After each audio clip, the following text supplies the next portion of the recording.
Hello, everybody. Welcome to Spinner Rack. Hey, it's Mars right here. Tonight is the midnight event, the Detective Comics 1000. It came out. I was over at the Midtown Comics here in New York, the Times Square location, and it was a blast. There was tons of people out there. Sorry I couldn't get the footage. It's just it was pretty hectic. And I got to say, the guys over at Midtown were extremely professional. They were able to get people in. They were able to get people out because nobody wants to hang out late at night just doing nothing but picking up comics. But hey, I wanted to tell you what I picked up. Here are two of the comics that I got. I got the Midnight Special. This is the one that Jim Lee has, and it was flying off the shelves. Supposedly only available for midnight showing, but we will see probably tomorrow morning. There were still some that they had on the counter that I saw, so it's very possible to be there. But also what was flying off the shelves was the one from our boy, Frank Miller. This one was definitely just jumping off. I mean, I think people really like this one. Of course, anything Frank Miller does, people just want to get a copy of it and just take a look at it. So hey, I don't want to kill you guys for a whole bunch of time, but I've done a review. I've taken a look at the comics, and I'm going to tell you which of the stories that I particularly like. It's a great look. The comics are a bit more expensive than the standard comic. These are more like anthologies. There's a bunch of different stories in here, but they all revolve around Batman. And as you remember, the most important thing that happened in Batman's life, of course, is the death of his parents. I mean, this is what defines him. This is what makes him him, And, of course, they're going to touch on this, and there's several stories that actually touch on this during this particular comic. And some of them, a couple of them I think are standouts, and not knocking the others, but some that I particularly gravitated to. So let's start off, and we're taking a look. And what we're seeing here, the art is pretty good, as always. Batman is their premier title, and they try their best to make sure that, whatever they have to do, they do. They have all their top guys here. You have Tom King, you have Capullo, they got Bendis, they got Neil Adams, they got Christopher Priest, just to name a few. I mean, it is just chock full of stars. If you follow some of the top DC guys, these guys are here. Tomasi's in there, so these are the guys you definitely want to take a look at if this is what you're interested in seeing. Again, you can't go wrong. So I'm just going to show you what the comic looks like, and I hope you enjoy. If you have anything, just give me a heads up. So I'm not going to go through every single page of the comic. I'm going to probably skip a couple of pages, and I'm just going to take you directly to the stories that I found the most interesting. And here they are. I'm trying to see if I can get this set up pretty good. Batman's design I thought was interesting there. This is a story by, let me see if you can see the name, Batman Designs, Warren Ellis, Becky Cloonan. And again, the colors are great. It kind of reminds me of a bit of a Batman, not Beyond, but the Batman comics, the Batman cartoons that you saw on TV. Not at the same retro like noir style, but it's cool.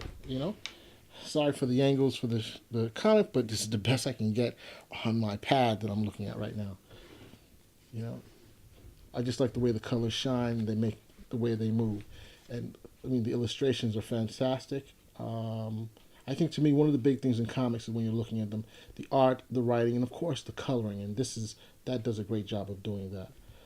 Let me see if I can find the comic that I actually had here. It's right now 2:25 in the morning, so time is definitely going through. This is the beginning story that you start off about Batman being part of. It's called The Longest Case. This is the one with Scott Snyder, Greg Capullo, and it basically starts off with Batman.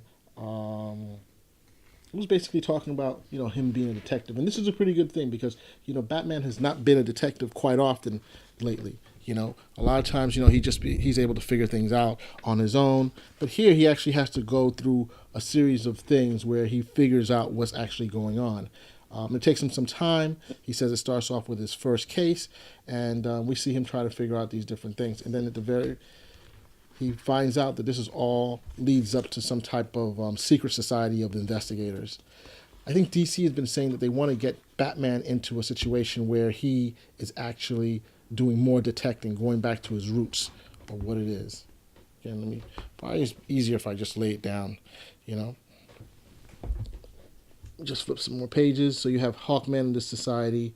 You know, it's again, I was a little, wasn't exactly impressed by this particular group of society, but hey, this is not me. This is those guys writing the story. Let me try to find the stories that I found most interesting in. But here, I'll show you some of the art that I'm going through so you can see. As always, these guys are class act guys who are drawing this. They're showing different stories. I have a surprise for you at the end. Those of you who play video games will see this at the very end. They've been promising it.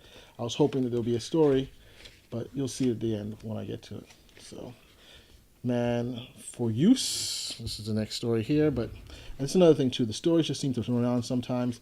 I would have preferred if it was clearly delineated that what the story is, as opposed to starting on one end and ending on another. Just skip through some of these. Man Without Fear, and tell you which ones are particularly good. Like I said, this one I thought was the coloring was pretty great. Story there. Return to Crime Alley.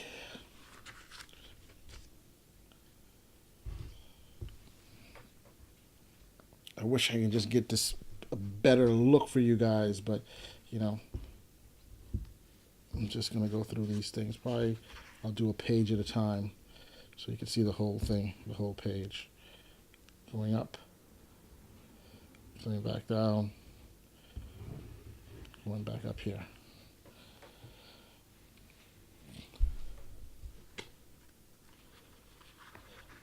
And once again, like I've said before, here is the other detective comic that's coming out. There are many different covers.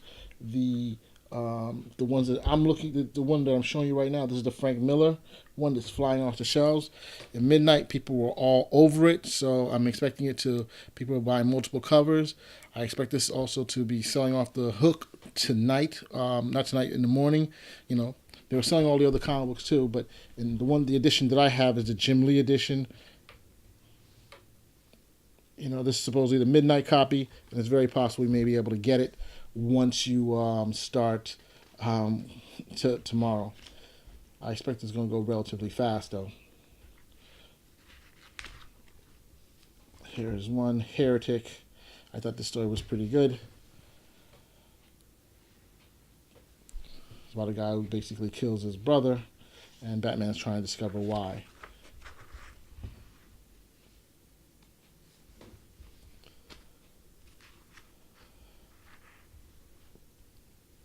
Again, the art is pretty cool.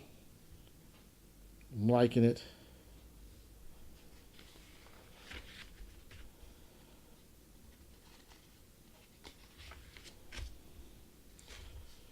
So, to me, this is the best. This is one of the best stories here. This story, I know. This story here, I know, is by Brian Michael Bendis.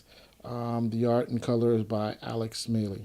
And I know, basically, is about the Penguin, really. And Penguin he's trying to discover who Batman is, So he's basically going through the whole situation. Joker gets all the top crime lords together and tries to say, hey, let's try and get together, become a group, a league or whatever, and try and see if we can figure out who Batman is. Batman's been on our butts all this time. We need to stop this dude. So he gets them together, and there's a Penguin. I like the fact the Penguin, the way the art is, Penguin's just sitting there in a corner just thinking to himself. That's where all the little bubbles are. Who is Batman? Who could it possibly be? Could it be Lex Luthor? Because it has to be somebody who has a lot of money. And so he starts investigating. He starts figuring out, hey, you know what?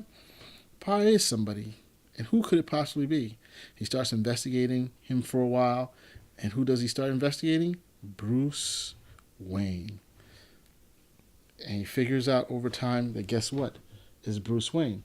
He then plans on going and destroying Bruce Wayne, but then it hits him at the last minute that if he kills Bruce Wayne, the last shred of humanity, he understands his whole history, his family, his death, and all that, but he realizes at the very end that if he goes after Bruce Wayne, this is the alternate ego, the last shreds of humanity according to the Penguin. And it's not only the Penguin, a lot of people think Bruce Wayne's off the chain. I mean, not Bruce Wayne, the Batman's off the chain, and that Batman is the real the real person, and Bruce Wayne is the alter ego. He figures, so he goes to an old Bruce Wayne and tells him, "Hey, I know who you were, and I could have killed you any time, but I know that if I would have killed you, your last shred of humanity would have been taken away from you. So I let you live. I know it was me who let you continue to live." And so you would figure, as he's talking to an older Bruce Wayne who supposedly can't talk anymore, the Penguin, the Penguin is like, "I knew." Basically, I knew. And so, what does Batman say? He says, "I knew you knew, Oswald. Same way I knew what a coward you were." And he shocks him just beforehand and has his guards take him away. Let me show you the shock. Bzzz, there it is. So even though he's in a wheelchair, he's an older man, he's still keeping his stuff together. And he says, "Good visit." Very interesting. I like that story. That was a pretty good one. That's one of my favorites right now. I think there's one more that I think that's a pretty good standout, and I think let me just come through it real quick while you guys take a look there. And of course, once again, probably going to be one of the hottest selling titles. That is the Detective comic with the Frank Miller copy of it. And while I take a look here and see if I could find this other comic here. You have the whole Bat family showing up also. Here's a great look of the Bat family. There it is. All the major Batman characters. Red Hood, Batgirl, Nightwing, of course, Alfred, Damian, Catwoman. All of them continuing through here. What else? Here's another great. At the very end of the comic, they start having great posters of covers of the Bat family and Batman himself, and it's pretty cool. Again, DC's not scrimping. And you're not scrimping either because you're paying $10 for this sucker. So it's not going to be. So let me just get you to the last point right here. Here it is. This is what everybody's looking for. What is this? This is the doggone Arkham Knight, my babies. This is what we're here to see. Arkham Knight. Only disappointing thing is that I didn't like is that I thought there was going to be an actual story. All he's basically saying here is that he keeps hearing a word over and over again, and the word he keeps hearing is Batman. But you know what Batman sounds like? Bad man, Batman, bad man. To me, and he says, to me, now and forever, one and the same. The people of Gotham City deserve better than a dark night. They will experience the hand of a fair and true servant at work, and they will bear witness to the Arkham Knight finally delivering justice to the Batman. So it looks as though it's going to be a brand new story arc on Detective Comics. Hopefully it will be something that'll continue, but my biggest disappointment, like I said, was that I was hoping there was going to be more than just that one picture. He's definitely talking a little bit here and there throughout the comic. The effect, the impact, protect, serve, avenge, revenge. So I say, but generally overall, they pack a lot in this comic. They have a whole bunch of stuff, a lot of different stories. You may like others more than some. And, I just say, hey, enjoy it. And once again, Detective Comics, this is the special midnight edition from our boy Jim Lee. You can see his style of art, the color, and of course, once again, the one that's selling off the hook, the Frank Miller. Just want to say thank you for showing up. I appreciate it. Spin a rack out.